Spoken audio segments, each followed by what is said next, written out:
नमस्कार फ्रेंड्स, मेरे channel homeopathy and health with doctor Anshu में आपका स्वागत है। आशा करती हूँ आप सब लोग बहुत अच्छे होंगे और आप सबको गणतंत्र दिवस की हार्दिक शुभकामनाएं। बीपी का बढ़ जाना ये बहुत ही आम सी समस्या है और इसे तो हम भी जानते हैं कि ज़्यादा नमक नहीं खाना चाहिए, ज़्यादा तेल का नहीं खाना चाहिए। अगर आप बीपी के पेशेंट हैं तो ये बात तो सब लोगों को ही मालूम है।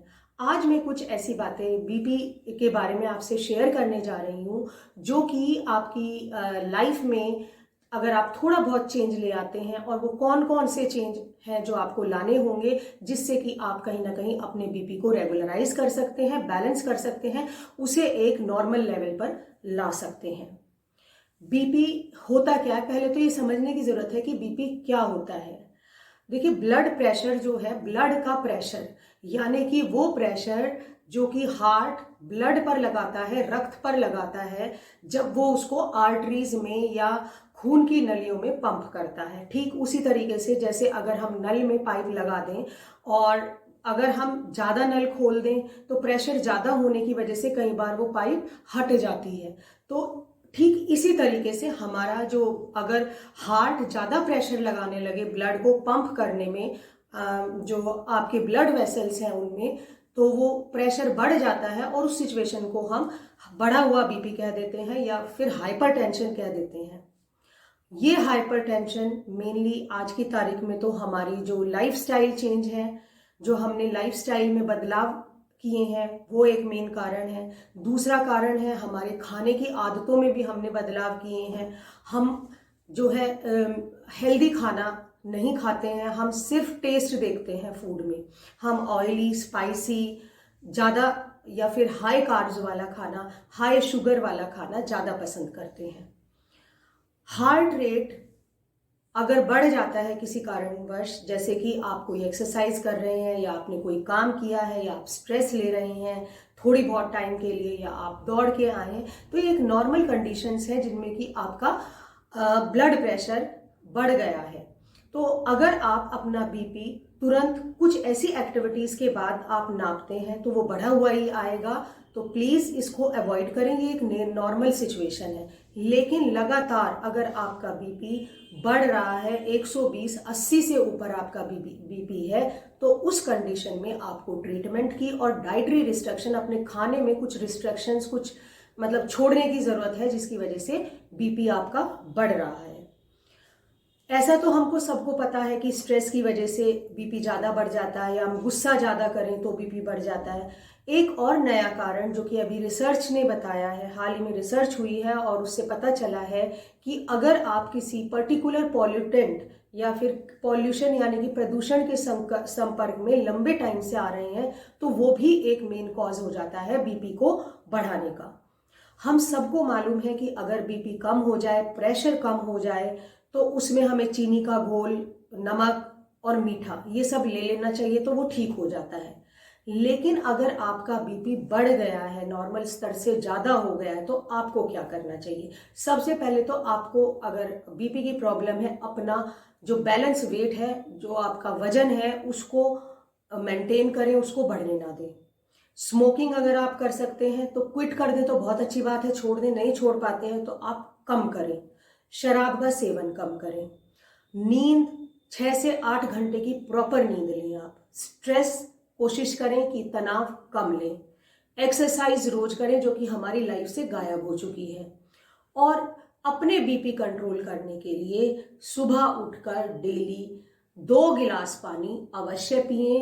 उसमें ना तो नींबू हो और ना ही उसमें नमक हो।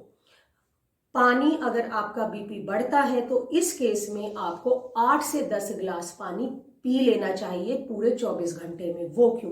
क्योंकि अगर आप पानी पीते हैं, आप जितना पानी पिएंगे उतनी ही आपकी शरीर की धुलाई होगी, और जितनी भी गंदगी है, जैसे कपड़े धोते हैं, जितना पानी डालते हैं उसमें से उतना सर्फ निकल जाता है, साफ हो जाते हैं। ऐसे ही जितना आप पानी पिएंगे आपके शरीर की धुलाई होगी, और जितने भी उसमें पदार्थ ऐसे हैं जो आपके शरीर को नुकसान दे रहे हैं वो बाहर आ जाएंगे। साथ ही साथ जो सोडियम, जो कि नमक में पाया जाता है, सोडियम जो है वो आपके शरीर से पानी के थ्रू बाहर आ जाएगा और आपके बीपी को नॉर्मल करने में वो मददगार साबित होगा। मैग्नीशियम और पोटेशियम दो ऐसी चीजें हैं जो कि आप अगर बीपी बढ़ा हुआ है तो आपको इन जिन चीजों में ये पोटेशियम और मैग्नीशियम पाया जाता है, आप उनको ज्यादा से ज्यादा खाएं। जैसे कि बेरी है, केला है, तरबूज है, अनार है, सेब है, इनका सेवन ज्यादा करें। इसके अलावा अगर आप चाय के शौकीन हैं तो आपसे ये कहना चाहूंगी कि चाय को तुरंत आप छोड़ दें या कम कर दें, और अगर नहीं छोड़ सकते हैं तो आप ब्लैक टी बिना दूध की चाय लें। आपने हमेशा सुना होगा कि बिना दूध की चाय लें, लेकिन क्यों लें ये अभी तक आपको किसी ने नहीं बताया होगा। मैं आज आपको बताती हूं कि अगर आप दूध चाय में मिला देते हैं तो उसकी वजह से कोलेस्ट्रॉल और जो सैचुरेटेड फैट्स हैं वो हमारे शरीर में बढ़ जाते हैं, क्योंकि कोलेस्ट्रॉल एक प्रोसीजर होता है चाय बनाने के टाइम पे। दूध और पत्ती जब मिलती हैं और वो एक साथ उनका कॉम्बिनेशन होने के बाद कुछ ऐसी केमिकल रिएक्शंस होते हैं जिसकी वजह से कोलेस्ट्रॉल बॉडी में बढ़ने लगता है, अगर आपको वो टेंडेंसी है कोलेस्ट्रॉल बढ़ने की और बीपी बढ़ने की।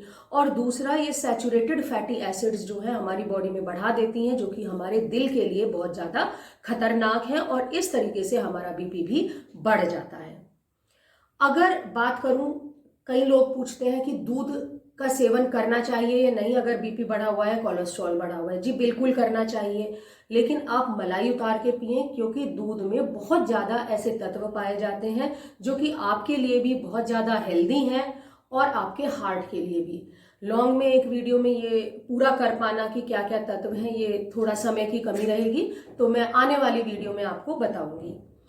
अगर आप बीपी अपना नापना चाहते हैं तो बीपी नापने से पहले 10 मिनट तक एक जगह आराम से बैठें और उसी के बाद आप बीपी लें तो आपका बीपी सही आएगा।